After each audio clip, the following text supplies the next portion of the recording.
People in a Portland neighborhood say they are worried incidents of violence still happening on their streets despite a larger police presence is happening. Good evening, everyone. I'm Amanda Hill. And I'm Brian Yacono. So earlier this year, we reported on that growing concern of people who live in the Bayside neighborhood.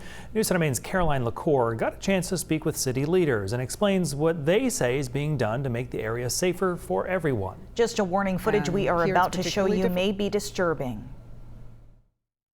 And here it's particularly difficult because it's a low-income neighborhood, it's a majority black neighborhood, and there's not a lot of voice for people to speak out. Neighborhood Association President Sarah McNevich faces the brunt of the safety concerns from residents of Bayside. In this issue, it's the violence.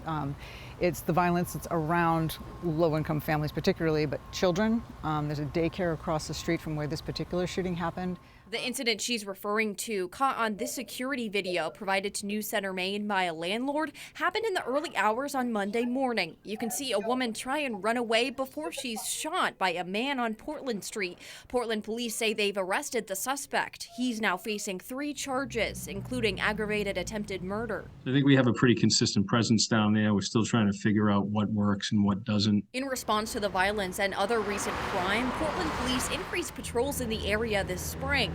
In a city meeting last month, Police Chief Mark DuBois said there were 95 more arrests made in the Bayside neighborhood this June than compared to last. Forward, we're going to try and focus a little bit more on a lot of the quality of life issues that we run into. This will be an ongoing responsibility. Portland Mayor Mark Dion says the city is committed to working with community partners on prevention in this neighborhood where so many people are struggling with homelessness and addiction. Some of those people are caught in the crossfire of crime. However, he says police staffing and overcrowded jails have been a barrier to progress. It's frustrating. It's fair for residents to ask, when will this end?